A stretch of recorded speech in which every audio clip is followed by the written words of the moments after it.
ఇప్పటివరకు యూజ్ చేసిన గీకి సంబంధించిన రిపోర్ట్స్ మాత్రమే ఇన్వెస్టిగేషన్ చేయగలరు. ఇప్పుడు టీటీడీ దగ్గర ఉన్న చేసిన త్రీ టైప్స్ ఆఫ్ మెకానిజం ఏదో ఉందని చెప్తున్నారు టెస్టింగ్కి.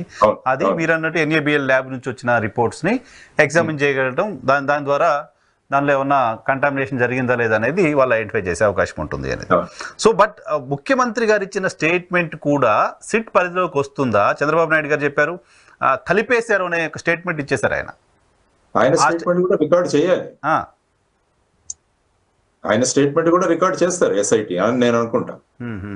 అంటే అక్కడ నుంచే కదా లింక్ స్టార్ట్ అయిపోయింది, అక్కడి నుంచే మొదలైంది చర్చ మొదలైంది కాబట్టి ఆయన స్టేట్మెంట్ కూడా తీసుకుంటారు. తర్వాత పవన్ కళ్యాణ్ గారు అన్నారు 1,00,000 లడ్డూలు ఇవి తయారు చేసి అయోధ్యకు పంపించారన్నారు ఈ అడల్టరేటెడ్ దాంట్లో. మరి అది చూసుకుంటే జనవరి 22న అయోధ్య మందిరం యొక్క ఇనాగ్రేషన్ జరిగింది. కాబట్టి ఆ టైంలో ఈ 1,00,000 లడ్డూలు ఎప్పటి నుంచి తయారు చేయడం మొదలు పెట్టారు తిరుపతిలో, అప్పుడు ఏ కాంట్రాక్టర్ ఉండేవారు, అప్పుడు వచ్చిన నెయ్యి ఏంటి, దానికి సంబంధించిన టెస్ట్ రిపోర్ట్లు ఏంటి, సో మరి ఆ నెయ్యి ఉపయోగించడంలో మరి వాళ్ళు ట్యాంకర్లు తెచ్చిన రిపోర్ట్ ఏంటి, టీటీడీ రిపోర్ట్ ఏంటి, మరి అందులో ఏమన్నా అడల్టరేషన్ బయటపడిందా, ఆయన తెలిసి కూడా మళ్ళా ఆ నెయ్యిని ఉపయోగించారా, ఇది కూడా బయటికి తీసుకురావాలి. ఎందుకంటే ఇది కూడా ఒక పెద్ద అలిగేషన్. ఎందుకంటే అయోధ్యకు కల్తీ నెయ్యితో తయారు చేసిన లడ్డూలు సరఫరా చేయబడిందని కూడా అన్నారు. వీటన్నిటిని కూడా మనం ఇన్వెస్టిగేట్ చేయాలి. ఎందుకంటే భక్తుల భావనలు ఇందులో ఇన్వాల్వ్ అయ్యాయి. సుప్రీంకోర్టు ఆర్డర్ లో కూడా అదే రాశారు, wherein the sentiments of crores of people are involved in this. కాబట్టి ఇన్వెస్టిగేటింగ్ ఏజెన్సీ ఈ భావాలు కూడా దృష్టిలో ఉంచుకొని వారు ఇన్వెస్టిగేట్ చేయాల్సిన అవసరం ఉందని నేను అనుకుంటాను. సో ఇప్పుడు ఏఆర్ కంపెనీ ఏఆర్ ఫుడ్స్ కు సంబంధించిన గీ మాత్రమే కాదు, యాజ్ పర్ పవన్ కళ్యాణ్ గారి స్టేట్మెంట్ లాస్ట్ 2-3 years లో సప్లై చేసిన మొత్తం గీ వెండర్స్ ఎవరైతే ఉన్నారో వాళ్ళందరికి సంబంధించిన గీ క్వాలిటీ పైన కూడా ఎంక్వైరీ జరుగుతుంది. ఎందుకంటే వీరు మురళీకృష్ణ గారు ఇచ్చిన రిపోర్ట్ లో ఏమన్నారంటే ఈ స్టాండర్డ్ క్వాలిటీ తగ్గిపోతోంది కాబట్టి మేము అందరికీ సప్లయర్స్ అందరికీ కూడా మేము వార్నింగ్ ఇచ్చాము, కానీ ఏఆర్ డైరీ వాళ్ళు మాత్రం ఈ విధంగా చేశారన్నది ఉంది అందులో. యాక్చువల్ గా కంప్లైంట్ దాంతోనే మొదలవుతుంది. There were several complaints of from pilgrims about the quality of laddu prasadam అని చెప్పారు. ఫస్ట్ లైనే అలాగుంది.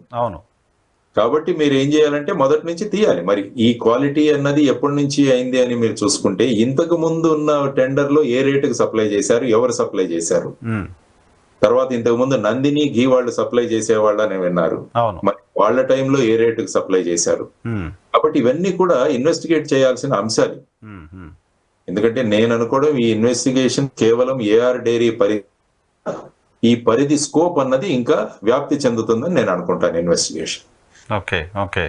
సో రివర్స్ టెండరింగ్ లో నందిని గురించి మాట్లాడితే నేను కూడా ఆ టెండర్స్ లాస్ట్ 10 years టెండర్కి సంబంధించిన ఎవరు ఎంత కోట్ చేశారో చూస్తే నందిని అనే సంస్థ ఈ 5 సంవత్సరాల్లో రివర్స్ టెండరింగ్ లో పార్టిసిపేట్ చేయాలి, ఓన్లీ టెండరింగ్ లో పార్టిసిపేట్ చేసింది. ప్రభుత్వం రివర్స్ టెండరింగ్ విధానం తెచ్చింది కదా, దానిలో పార్టిసిపేట్ చేయాల. చంద్రబాబు నాయుడు గారి టైంలో కూడా ఒక 2 years వాళ్ళు టెండర్లో వాళ్ళు పార్టిసిపేట్ చేయలేదు. సో ఇప్పుడు టీటీడీకి సంబంధించిన అంశాన్ని మాత్రమే సిట్ టీటీడీ పరిధిలోని FIRని బేస్ చేసుకుని మాత్రమే ఉంటుందా? పొలిటికల్ లీడర్లు కూడా నోటీసులు ఇచ్చే అవకాశం ఉందా? అంటే ఖచ్చితంగా చంద్రబాబు నాయుడు గారికి పవన్ కళ్యాణ్ గారికి కూడా నోటీసులు ఇచ్చి వాళ్ళకి సంబంధించిన స్టేట్మెంట్ కూడా రికార్డ్ చేస్తుంది FIU. ఎందుకంటే ఈ విషయాన్ని వాళ్ళు మొదట బయటికి తీసుకొచ్చారు. ఎందుకంటే టీటీడీ ఎగ్జిక్యూటివ్ ఆఫీసర్ గారు మాట్లాడుతున్న ఒక దాంట్లో వెజిటబుల్ ఆయిల్స్ ఉన్నాయన్న చెప్పేసి ఒక ఇంటర్వ్యూ చూశాను నేను.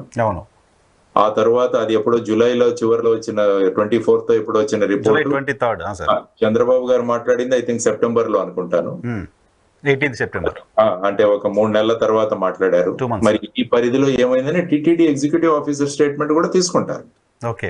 తర్వాత అక్కడ ల్యాబ్ లో పనిచేసే వాళ్ళ రిపోర్ట్ కూడా తీసుకుంటారు. తర్వాత ఏఆర్ డైరీ ప్రెమైసెస్ కూడా విజిట్ చేస్తారు, అక్కడ ఉన్న కెపాసిటీని పరిశీలిస్తారు. తర్వాత ఆ ట్యాంకర్స్ మూవ్మెంట్ గురించి కూడా పరిశీలిస్తారు, ఎక్కడ ఆగాయి, ఎప్పుడు వచ్చాయి, ఎన్ని రోజుల్లో వచ్చాయి. కొన్ని రిపోర్ట్స్ చూశాను 8 రోజుల తర్వాత వచ్చాయని ఎవరో ఒకరు మాట్లాడారు. ఎన్ని రోజులు టైమ్స్ ఆఫ్ ఇండియాలో చదువుతుంటే 8 రోజులు. మరి ఒక ట్యాంకర్ దిండిగల్లో రిలీజ్ అయిన తర్వాత ఎన్ని రోజుల్లో రావడానికి కారణం ఏంటి? యాక్చువల్ గా టెండర్ డాక్యుమెంట్ లో కూడా ఎన్ని రోజుల్లో రావాలి, అందుకనే ఈ పరిధి నిర్ణయిస్తారు. 600 కిలోమీటర్ల 1500 కిలోమీటర్ల. మీరు యాక్చువల్ గా మహారాష్ట్ర నుంచి కూడా పల్టన్ నుంచి కూడా వచ్చింది ఒకసారి నెయ్యి, L1 వాటర్. మహారాష్ట్రలో కూడా రెండు సార్లు అక్కడి నుంచి నెయ్యి వచ్చింది. కాబట్టి ఆ పరిధిని 1500 నుంచి 600కి తగ్గించాలని కూడా ఒక చర్చ జరిగింది టీటీడీ నేను చూస్తున్న డాక్యుమెంట్స్ లో చూస్తే. ఎందుకంటే డిస్టెన్స్ పెరిగే కొద్దీ ఏమవుతుందంటే ఛాన్సెస్ ఎక్కువ అవుతాయి అడల్టరేషన్. మధ్య మధ్యలో ఆపుకుంటూ కలుపుకుంటూ రావచ్చు, ఎందుకంటే చిన్న చిన్న కోఆపరేటివ్స్ కూడా తయారు చేస్తారు నెయ్యి, సో దాన్ని కలిపేయచ్చు ఈజీ. సో ఆ విధంగా కాకుండా మన పరిధిలో ఉంటే బాగుంటుంది అన్నది టెండర్ డాక్యుమెంట్స్ కూడా డీటెయిల్డ్ గా చదవాల్సిన అవసరం ఉంది.